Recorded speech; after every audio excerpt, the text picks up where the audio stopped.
নমস্কার, সকল গল্পপ্রেমী ও সাহিত্যপ্রেমী মানুষদের জানাই গল্প শোনো চ্যানেলে সুস্বাগতম। আজ কথা সাহিত্যিক শরৎচন্দ্র চট্টোপাধ্যায়ের লেখা পণ্ডিত মশাই উপন্যাসটি পাঠ করতে চলেছি। প্রথম পর্ব। কুঞ্জ বোষ্টমের ছোট বোন কুসুমের বাল্য ইতিহাসটা এতই বিশ্রী যে এখন সেসব কথা স্মরণ করিলেও সে লজ্জায় দুঃখে মাটির সহিত মিশিয়া যাইতে থাকে। যখন সে 2 বছরের শিশু তখন বাপ মরে, মা ভিক্ষা করিয়া ছেলে ও মেয়েটিকে প্রতিপালন করে। যখন 5 বছরের তখন মেয়েটিকে সুশ্রী দেখিয়া বারল গ্রামের অবস্থাপন্ন গৌরদাস অধিকারী তাহার পুত্র বৃন্দাবনের সহিত বিবাহ দেয়। কিন্তু বিবাহের অনতিকাল পরেই কুসুমের বিধবা মায়ের দুর্নাম ওঠে। তাহাতে গৌরদাস কুসুমকে পরিত্যাগ করিয়া ছেলের পুনর্বার বিবাহ দেয়। কুসুমের মা দুঃখী হইলেও অত্যন্ত গর্বিতা ছিল। সেও রাগ করিয়া কন্যাকে স্থানান্তরে লইয়া গিয়া সেই মাসেই আর একজন আসল বৈরাগীর সহিত কন্যার কণ্ঠী বদল ক্রিয়া সম্পন্ন করে। কিন্তু 6 মাসের মধ্যেই এই আসল বৈরাগীটি নিত্যধামে গমন করেন। তবে ইনি কে, কোন গ্রামে বাড়ি, তাহা একা কুসুমের মা ছাড়া আর কেহই জানিত না, কুঞ্জও না। তাহার মা কাহাকেও সঙ্গে লইয়া যায় নাই।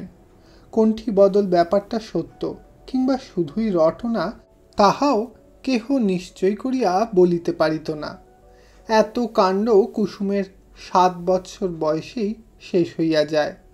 সেই অবধি কুসুম বিধবা। সংক্ষেপে এই তাহার বাল্য ইতিহাস। এখন সে 16 বৎসরের যুবতী। তাহার দেহে রূপ ধরে না। যেমনই গুণ তেমনই কর্মপটুতা, আবার লেখাপড়াও জানে।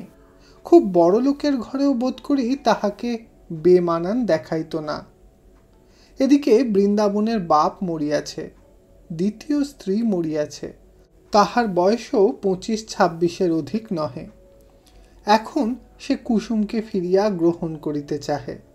সে কুঞ্জকে 50 টাকা নগদ, 5 জোড়া ধুতি চাদর এবং কুসুমকে 5 ভরি সোনা ও 100 ভরি রূপার অলঙ্কার দিতে স্বীকৃত। দুঃখী কুঞ্জনাথ লোভে পড়িয়াছে। তাহার বড় ইচ্ছা কুসুম সম্মত হয়, কিন্তু কুসুম সে কথা কানেও তোলে না। কেন তাহা বলিতেছি। ইহাদের বাপ মা নাই।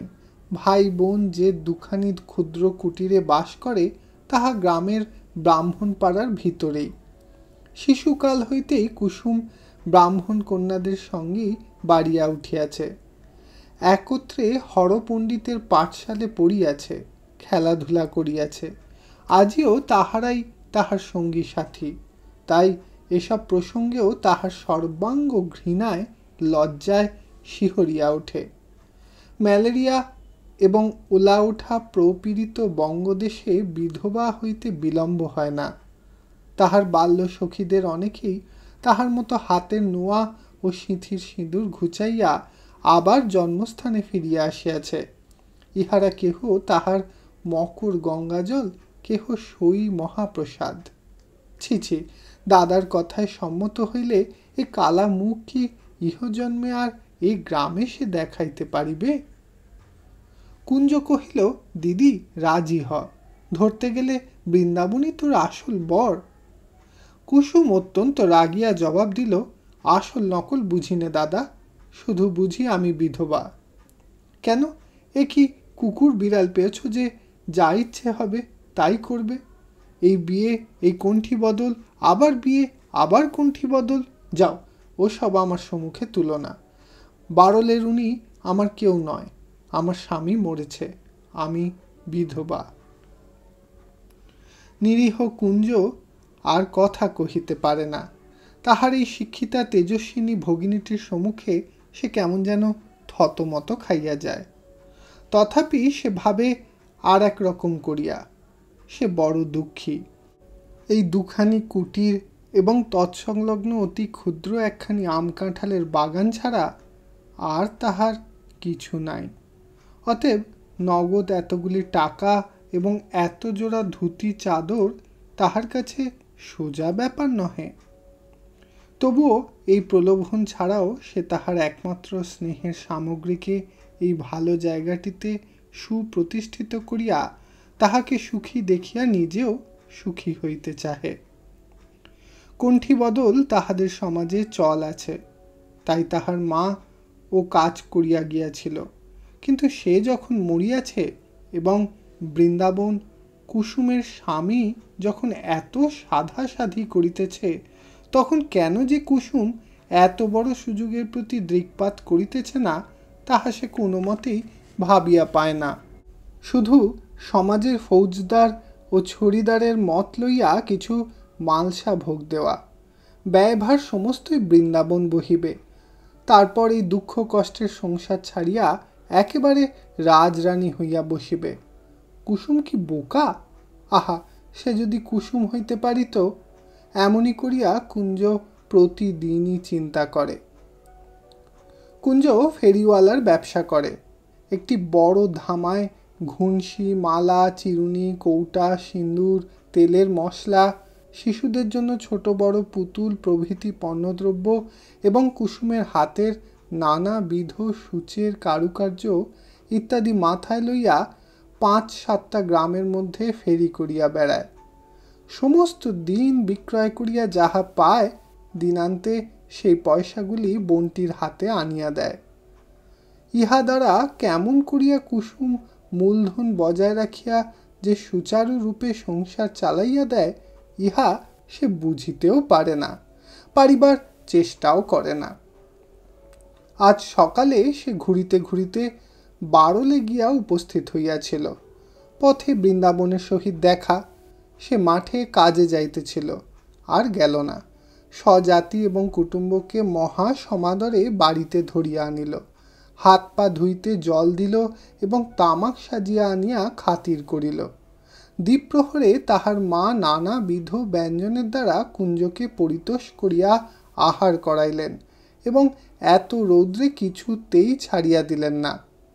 সন্ধ্যার পর কুঞ্জ ঘরে ফিরিয়া হাত পা ধুইয়া মুড়ি মুড়কি চিবাইতে চিবাইতে সেই সব কাহিনী ভগিনীর কাছে বিব্রত করিয়া শেষে কহিল, হ্যাঁ, একটা গেরস্থ বটে, বাগান, পুকুর, চাষবাস, কোনো জিনিসটির অভাব নেই। মা লক্ষ্মী যেন উতলে পড়ছেন। কুসুম চুপ করিয়া শুনিতেছিল, কথা কহিল না।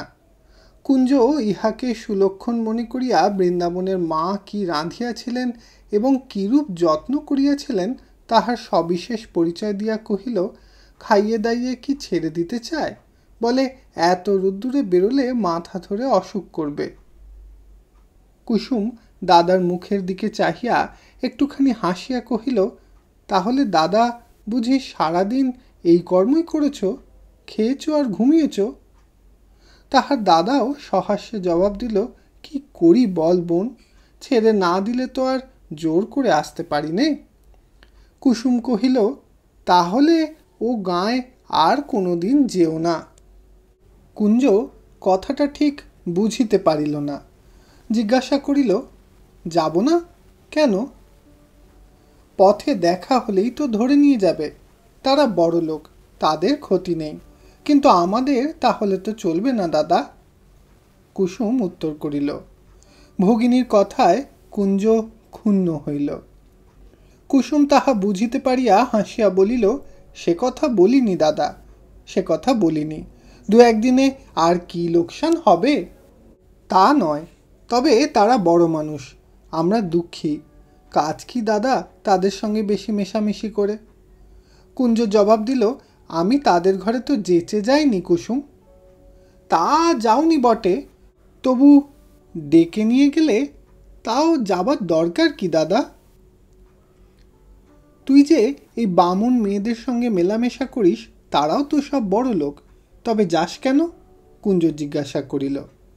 কুসুম দাদার মনের ভাব বুঝিয়া হাসিতে লাগিল, বলিল, তাদের সঙ্গে ছেলেবেলা থেকেই খেলা করি, তাছাড়া তারা আমাদের জাতও নয়, সমাজও নয়, এখানে আমাদের লজ্জা নেই, কিন্তু ওদের কথা আলাদা। কুঞ্জ খানিকক্ষণ চুপ করিয়া বলিল, সেখানেও লজ্জা নেই। মা লক্ষ্মী তাঁদের দয়া করেছেন, 2 পয়সা আছে সত্য, কিন্তু এতটুকু দেমাক অহংকার নেই। সবাই যেন মাটির মানুষ। বৃন্দাবনের মা আমার হাত দুটি ধরে যেমন করে। কথাটা শেষ হইল না। মাঝখানি কুসুম বিরক্ত ও ব্যস্ত হইয়া বলিয়া উঠিল, আবার সেই সব পুরনো কথা। মায়ের নামে ওরা যে এত বড় কলঙ্ক তুলেছিল, দাদা তুমি বুঝি ভুলে বসে আছো? কুঞ্জ প্রতিবাদ করিয়া বলিল, তারা একটা কথাও তোলেনি, বদ লোকে হিংসে করে বদনাম দিয়েছিল। কুসুম কহিল, তাই ওরা আমাকে তাড়িয়ে দিয়ে আর একটা বিয়ে করেছিল। কেমন? কুঞ্জ একটু অপ্রতিভ হইয়া বলিল, তা বটে, তবে কিনা তাতে বৃন্দাবন বেচারির একটুও দোষ ছিল না, বরং তার বাপের দোষ ছিল। কুসুম এক মুহূর্ত চুপ করিয়া থাকিয়া শান্তভাবে বলিল, যার দোষী থাক দাদা, যা হয় না হবার নয়, দরকার কি 100 বার সেই সব কথা তুলে? আমি পারি নে আর তর্ক করতে। কুঞ্জ প্রথমটা জবাব দিতে পারিল না, পরে একটু রুষ্ট স্বরেই বলিল, তুই তো তর্ক করতে পারিস নে, কিন্তু আমাকে যেসব দিক দেখতে হয়, আজ আমি মরলে তোর দশা কি হবে তা একবার ভাবিস। কুসুম বিরক্ত হইয়াছিল, কথা কহিল না। কুঞ্জ গম্ভীর মুখে কহিতে লাগিল, আমি আমাদের মুরব্বীদের সবাইকে জিজ্ঞেস করেছি, তোর সাউরি নলডাঙ্গার বুড়ো বাবাজির মত পর্যন্ত জেনে এসেছি, সবাই খুশি হয়ে মত দিয়েছে, তা জানিস? কুসুমের মুখের ভাব সহসা কঠিন হইয়া উঠিল, কিন্তু সে সংক্ষেপে জানি বই কি বলিয়াই চুপ করিয়া গেল। তাহার কথা লইয়া, তাহার মায়ের কথা লইয়া, তাহার কণ্ঠী বদলের কথা লইয়া তাহাদের সমাজে আলোচনা চলিতেছে, গণ্যমান্যদিগের মত জানাজানি চলিতেছে। এই সংবাদ তাহাকে যৎপরনাস্তি ক্রুদ্ধ করিয়া তুলিল, কিন্তু এ ভাব চাপা দিয়া সহসা জিজ্ঞাসা করিল, এবেলা কি খাবে দাদা? কুঞ্জ বোনের মনের ভাব বুঝিল, সেও মুখ ভারী করিয়া বলিল, কিছু না, আমার খিদে নেই। কুসুম অধিকতর ক্রুদ্ধ হইল, কিন্তু তাহাও সংবরণ করিয়া নিজের ঘরে চলিয়া গেল। কুঞ্জ এক কলিকা তামাক সাজিয়া লইয়া সেইখানে বসিয়া তামাকটা নিঃশেষ করিয়া হুঁকাটা দেয়ালে ঠেস দিয়া রাখিয়া ডাক দিল, কুসুম। কুসুম তাহার ঘরের মধ্যে সেলাই করিতে বসিয়াছিল, সাড়া দিল, কেন? কুঞ্জ বলিল, বলি রাত্রির হচ্ছে না, রাঁধবি কখন? কুসুম তথা হইতে জবাব দিল, আজ আর রাঁধব না। কেন, তাই জিজ্ঞেস করছি। কুসুম চেঁচাইয়া বলিল, আমি 100 বার বকতে পারি নে। বোনের কথা শুনিয়া কুঞ্জ দুম দুম করিয়া পা ফেলিয়া ঘরের মধ্যে আসিয়া দাঁড়াইল, চেঁচাইয়া বলিল, জ্বালাতুন করিস নে খুশি, অমন ধারা করলে যেখানে 2 চোখ চায় চলে যাব, তা বলে দিচ্ছি। যাও, এক্ষুনি যাও, বাড়ির মধ্যে আমি হাঁড়ি ডোমের মতো অমন করে হাঁকাহাঁকি করতে দেব না। ইচ্ছা হয় যাও, ওই রাস্তায় দাঁড়িয়ে যত পারো চেঁচাও গে। কুসুম উত্তর করিল। কুঞ্জ ভয়ানক ক্রুদ্ধ হইয়া বলিল, পোড়ামুখী, তুই ছোট বোন হয়ে বড় ভাইকে তাড়িয়ে দিস? কুসুম বলিল, দি, বড় বলে তুমি যা ইচ্ছে তাই করবে নাকি? বোনের মুখের পানে চাহিয়া কুঞ্জ মনে মনে একটু ভয় পাইল, গলা নরম করিয়া বলিল, কিসে যা ইচ্ছে করলুম শুনি? কেন, তবে আমাকে না বলে ওখানে গিয়ে খেয়ে এলে কেন? কুসুম জিজ্ঞাসা করিল। কুঞ্জ কহিল, কেন, তাতে দোষ কি হয়েছে? কুসুম তীব্রভাবে বলিল, দোষ হয়েছে, ঢের দোষ হয়েছে, আমি মানা করে দিচ্ছি আর তুমি ওখানে যাবে না। কুঞ্জ বড় ভাই, কলহের সময় নতি স্বীকার করিতে তাহার লজ্জা করিল। কহিল, তুই কি বড় বোন যে আমাকে হুকুম করবি? আমার ইচ্ছে হলেই সেখানে যাব। কুসুম তেমনই জোর দিয়া বলিল, না, যাবে না, আমি শুনতে পেলে ভালো হবে না বলে দিচ্ছি দাদা। এবার কুঞ্জ যথার্থ ভয় পাইল, তথাপি মুখের সাহস বজায় রাখিয়া বলিল, যদি যাই কি করবি তুই? কুসুম সেলাই ফেলিয়া দিয়া তড়িৎ বেগে উঠিয়া দাঁড়াইয়া চেঁচাইয়া উঠিল, আমাকে রাগিও না বলছি দাদা, যাও আমার সম্মুখ থেকে, সরে যাও বলছি। কুঞ্জ শশব ব্যস্তে ঘর হইতে বাহিরে গিয়া কপাটের আড়ালে দাঁড়াইয়া মৃদুকণ্ঠে বলিল, তোর ভয়ে সরে যাব? যদি না যাই কি করতে পারিস তুই? কুসুম জবাব দিল না। প্রদীপের আলোটা আরও একটু উজ্জ্বল করিয়া দিয়া সেলাই করিতে বসিল। আড়ালে দাঁড়াইয়া কুঞ্জর সাহস বাড়িল। কণ্ঠস্বর অপেক্ষাকৃত উচ্চ করিয়া বলিল, লোকে কথায় বলে স্বভাব যায় না মোলে। নিজে রাক্ষসীর মতো চেঁচাবি তাতে দোষ নেই, কিন্তু আমি একটু জোর কথা কইলেই। বলিয়া কুঞ্জ থামিল, কিন্তু ঘরের ভিতর হইতে প্রতিবাদ আসিল না দেখিয়া সে মনে মনে অত্যন্ত তৃপ্তি বোধ করিল। উঠিয়া গিয়া হুঁকাটা তুলিয়া আনিয়া নিরর্থক গোটা দুই টান দিয়া গলার সুর আর এক পর্দা চড়াইয়া দিয়া বলিল, আমি যখন বড়, আমি যখন কর্তা, তখন আমার হুকুমেই কাজ হবে।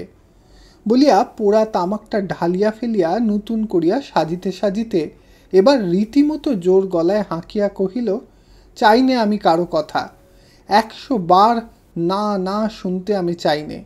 আমি যখন কর্তা, আমার যখন বাড়ি, তখন আমি যা বলবো তাই। বলিয়া সে সহসা পিছনে পদশব্দ শুনিয়া ঘাড় বাঁকাইয়া স্তব্ধ হইয়া থামিল।